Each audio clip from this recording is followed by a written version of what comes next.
Aloha, namaste. This is Radha, and I'm here to talk about our full moon that's coming up this Saturday, the 24th. It's going to be 2:30 a.m. here in Hawaii. So very early in the morning, really Friday night, and 4:30 a.m. Pacific Standard Time.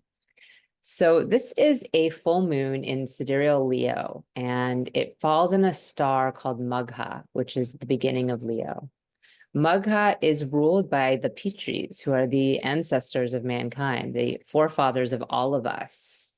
This star has a lot to do with connecting to our own lineage, connecting to our ancestral roots, honoring our ancestors, the people who've passed in our own family line. But there's also this element of the fact that we share the collective originating ancestors. And so the threads of all of our pasts all connect together. And if we fold into that also the notion of having been here before, we've all been all the things, right? We're all connected in all the ways. And so one person's lineage's pain and suffering then folds into another person's, even though they might seem like they're from two totally different places on Earth. And so this thread that we're all connected is very important right now. The moon, of course, is our mind, it's our emotions, it's our psyche. And so this brings our inner world into this connection. You know, when the sun is here, it's all about our power and our authority and receiving the download of what the king is supposed to do next. But because it's our moon that's here, it's more of an emotional experience. And the moon is also the part of us that remembers those previous lifetimes and that has that imprint upon it. The moon is also the way we see the world, right? Our reflection, our inner world of emotions then causes us to think and imagine the world as we see it.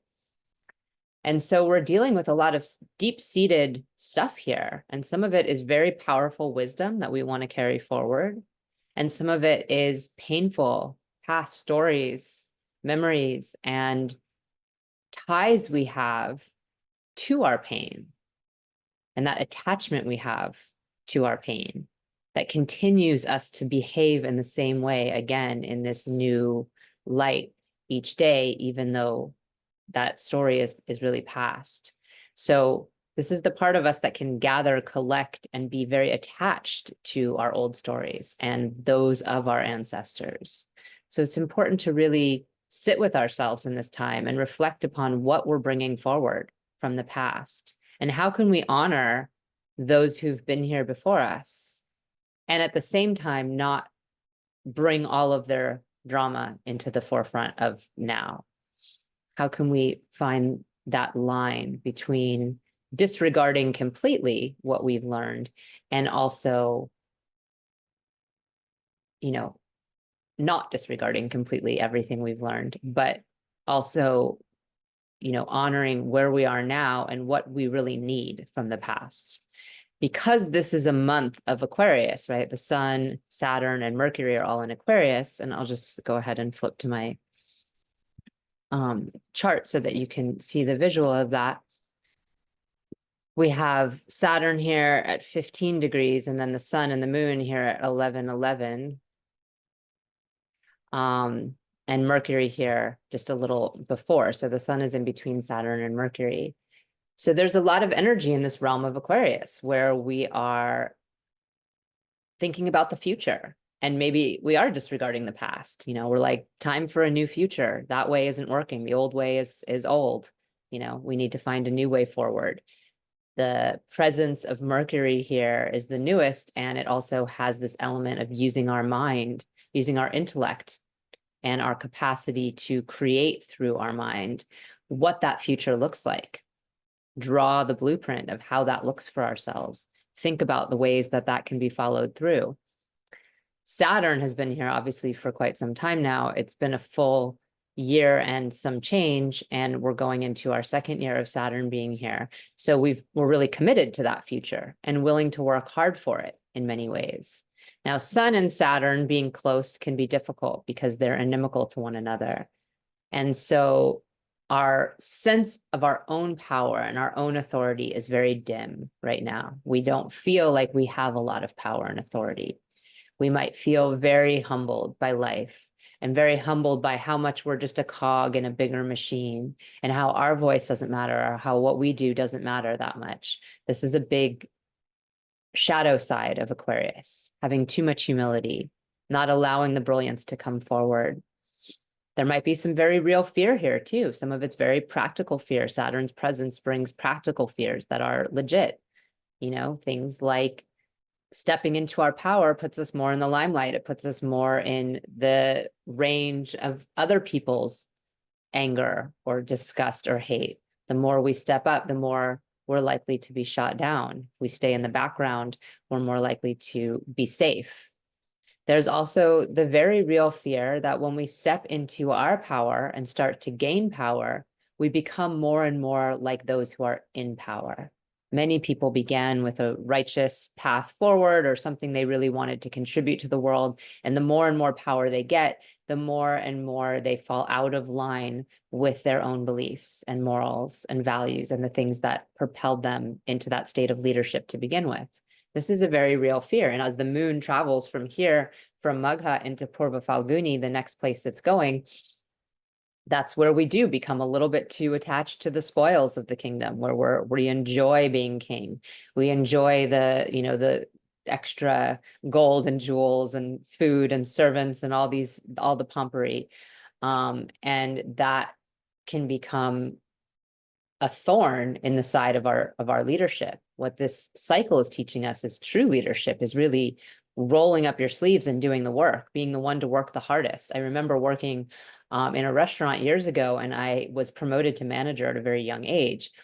I was 25, and I think most of the other people that worked there were in their 30s. And so I just remember my boss looking at me and telling me the best way to lead is to be the one doing the most work. And I've always been that person anyway, but it really sunk in, that phrase really sunk into me. And I really understood how much more respect you garner when you're getting your own hands dirty, and how much people believe you more because you're actually doing it. You're not just standing on top of your throne, commanding down to everyone else what they need to be doing.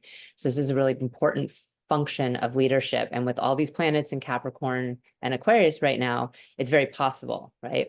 We still have Mars here exalted, and Venus has just passed Mars. So earlier in this week, we had this Yuddha, this war between the two of them coming into exact degrees. And Venus is in very good dignity here in Capricorn, but Mars is exalted.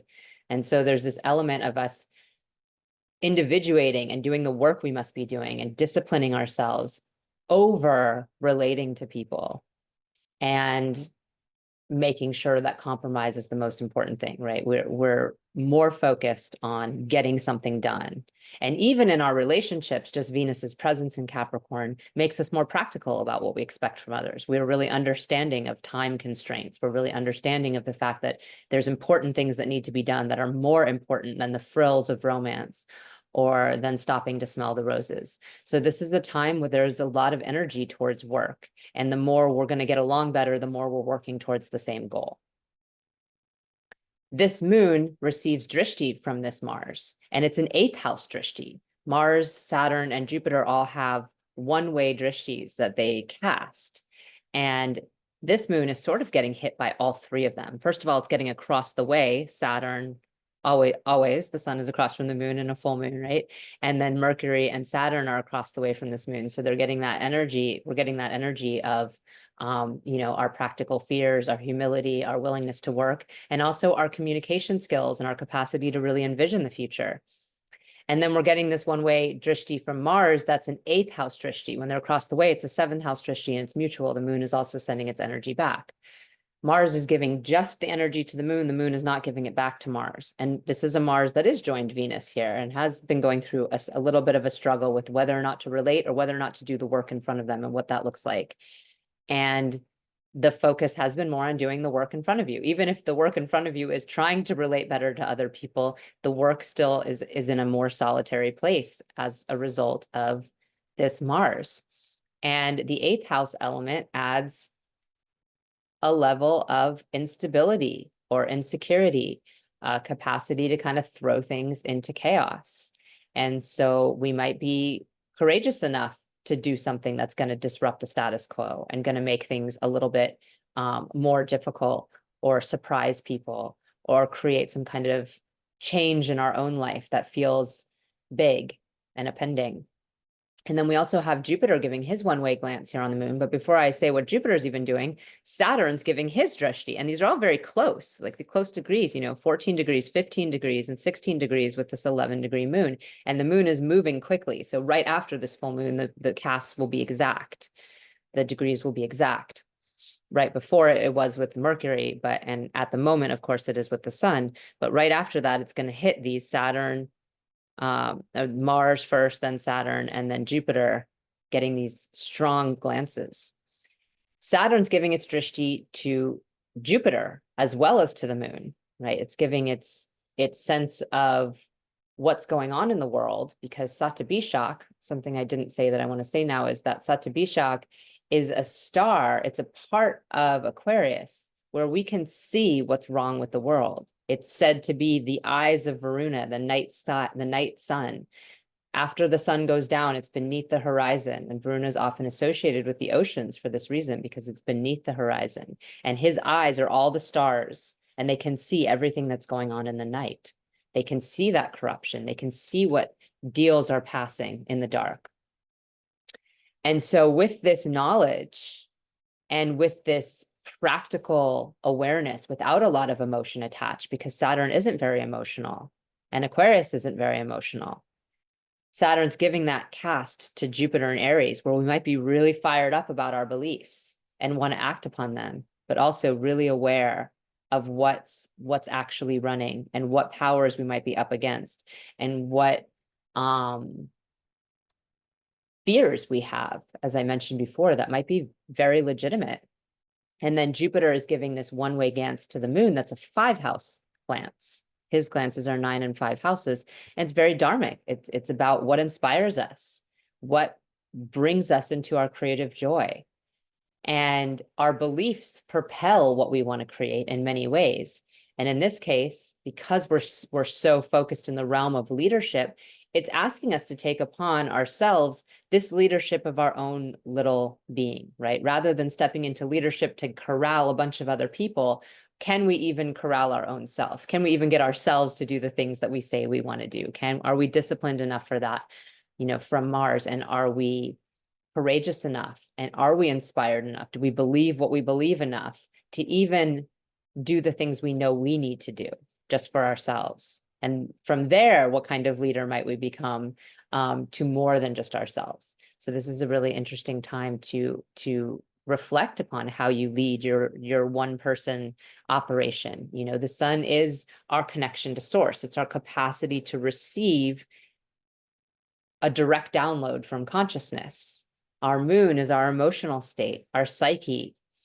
It's affecting our mind and our emotions, and how we see the world and how we move about comes from that place. We have Mars, our sense of action, what we're actually doing, but it's taking its marching orders from that sun. Jupiter, our beliefs, also taking marching orders from the sun. Saturn, our commitments, coming from all these places of what we believe to be true, what we see the world as. And Mercury, our discernment, our capacity to understand what's true, what's not true, to put it into categories, to organize it, our capacity to communicate with other people, to receive information and to give it. And then Venus, our actual relations with others and how they're running. And all of these things come at the top. The king needs to be straight, right? For all these other things to work, the very top part has to be coming from a pure download. And so we can really reflect upon how we each engage with that energy within ourselves. Are we able to, move forward our own little ship? And how's that going? If you want to know how this particular full moon and also Mercury's move into Leo, because that's part of my stars this past week's report. The full moon falls at the end of the week, but every week I write a report on the transits for the week for each of the 12 rising signs and how they're going to affect you specifically. It's a different house for each of us. If you are a Gemini rising or a Virgo rising, Mercury is your ruling planet. It just changed its place in the sky. It changed your entire focus for the next few weeks. If you're a Jupiter rising person, Pisces or Sagittarius, it's your 7th lord. It has to do with your relationships with other people. So it's just changed how that's running for you in the next 2.5 weeks. And then also this full moon and what it's apexing for you. What is it reflecting back to you from the circle, from the cycle of the new moon? So if you want to check that out, there's a link in the description here that tells you how to go to the forecast for all 12 signs. It's really easy to sign up for my Patreon. You get a free week trial. And this coming Wednesday, the 28th, I'm going to be doing a live discussion. I do these about once a month with my Patreon group. And this month's topic is on astrocartography. So if you're interested in knowing the difference between where you live now and where you were born, or if you're thinking about moving somewhere or you've been somewhere amazing and you're wondering what your connection is to that place, this topic is really exciting for a lot of us as we move about this globe in ways we never have before.